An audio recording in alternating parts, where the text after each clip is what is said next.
Sa pag-aaresto kung may WOA, warrant of arrest. Kung may warrant of arrest, of course, ang unang gagawin ng kapulisan is pupunta, kumatok.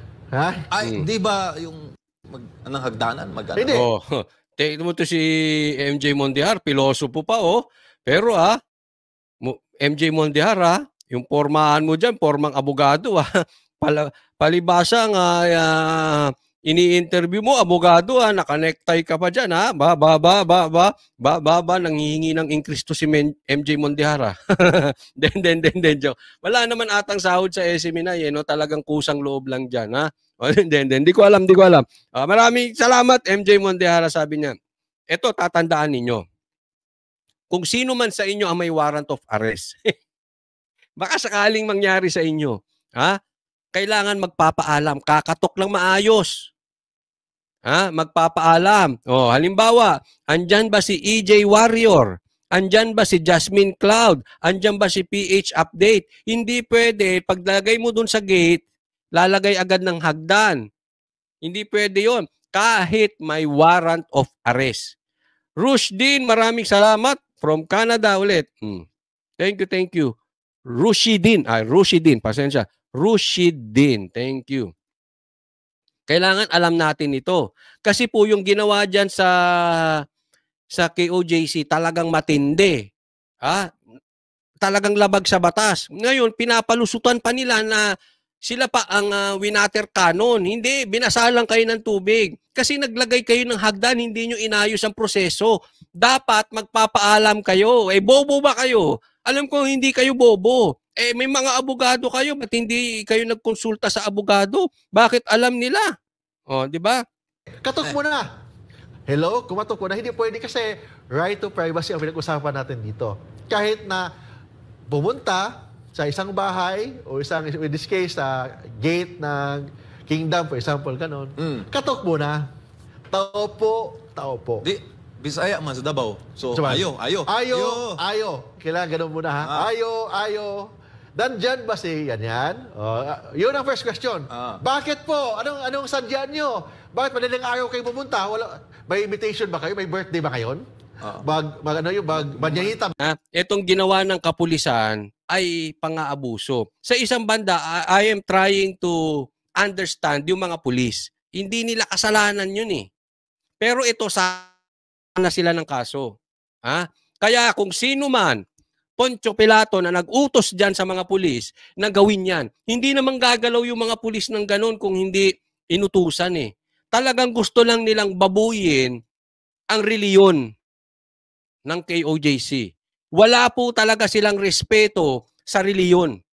This is not about Pastor Kibuloy lang. This is about PRRD. This is about Duterte. At higit sa lahat, this is about religion. Talagang gusto lang nilang babuyin yung relihiyon ng KOJC. Yan ang totoo niyan. Kasi alam mo naman, yung kingdom na yan, ang mga nakatira dyan, at mga may estudyante dyan, at mga taga-KOJC nakatira dyan. Tapos aakyatin mo ng hagdan na ganun. Ano ba yung sinusugod ninyo? Mga komunista ba? Mga terorista ba? Diba? Dapat nagpapaalam muna kayo.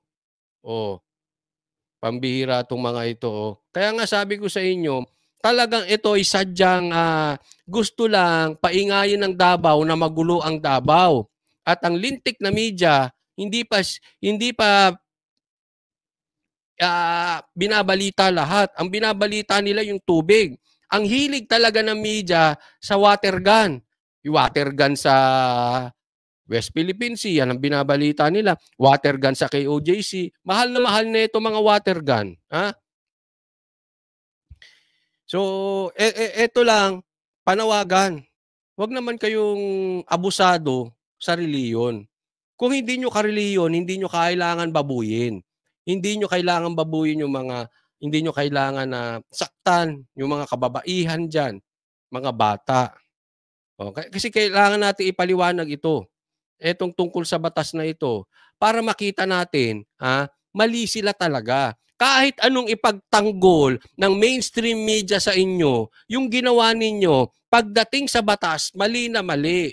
Nakakapagtaka, alam namin hindi naman kayo gago, pero ang lakas nyo makagago, Dahil alam ko meron kayong abogado. Ba't hindi kayo kumonsulta? Hindi naman kayo gago. Bakit astang gago kayo? Di ba? Ay nako, ewan ko sa inyo. Alam mo, hindi yung mga pulis sa ano ko dito.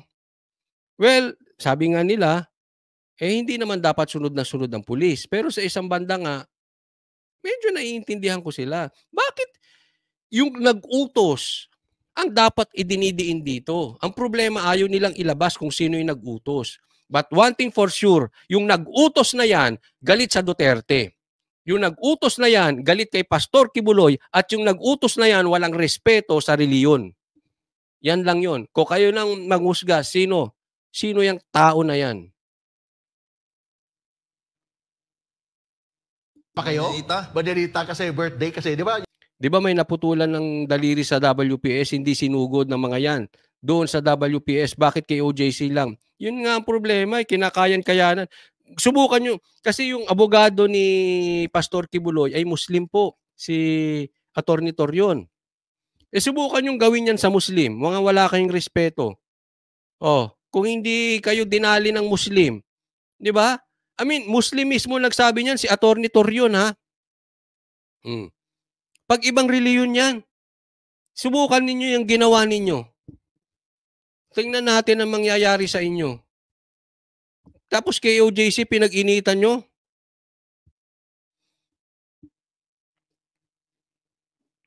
Grabe kayo, ha?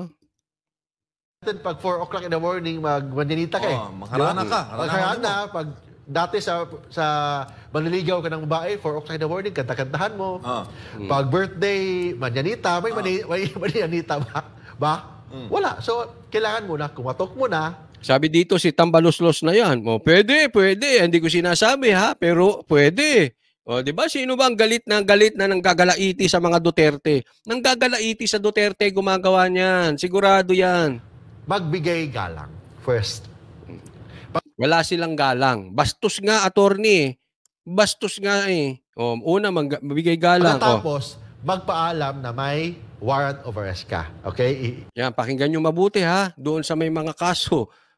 Magpapaalam, hindi basta-basta. May warrant of arrest po kami. Nandito po kami para arestuhin namin si Pedro, si Juan.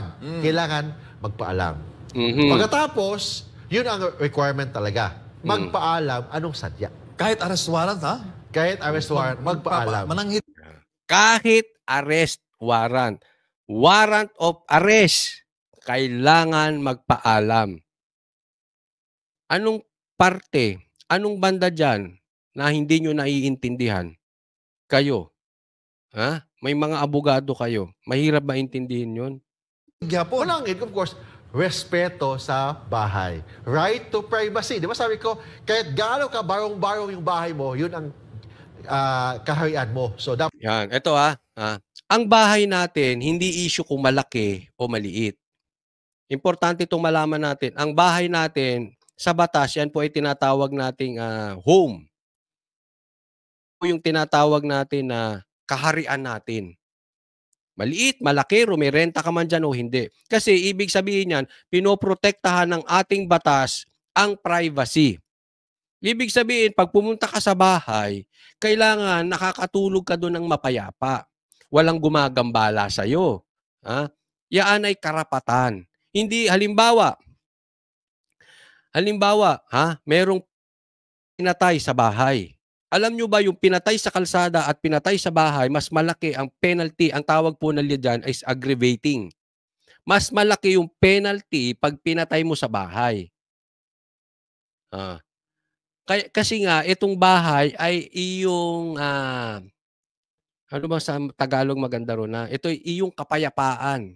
Dapat ang iyong pamilya ay maayos na nakakapaglaro, nakakapag-bonding, nakakatulog ng maayos, nang hindi ka nag-iisip. Kaya kailangan kahit warrant of arrest o search warrant, dapat maingat tayo dyan. Kasi protektado ng batas ang bahay. Dapat respetuhin ng ating gobyerno. Katok, magpaalam, magpakilala. Anong purpose? Hindi pwede biglang pumasok, biglang magdala ng hagdanan, pasok agad. Bawal yan. in violation yan ng ating saligang batas, in violation yan ng rules of criminal. Ah, gusto kitang tanungin kaya lang hindi naman kita na-interview dito. Gusto kong tanungin, bakit sa tingin ninyo, alam nyo yan at ginagawa ng pulis yun, hindi ba nila alam at bobo ba sila na wala bang abogado sila? Hindi ito mga pulis kung sino nag-utos dito sa mga pulis, wala ba silang yung nasa ibabaw? Sabi nga kasi nila utos sa itaas. So definitely meron niyang kataas-taasan na nag-utos. Galing doon ng command. So, hindi ba nila alam yan? Oh, anong ano nila? Anong lusot naman nila diyan? Gusto ko sana ma-interview sa susunod baka ma-interview natin yung mga yan.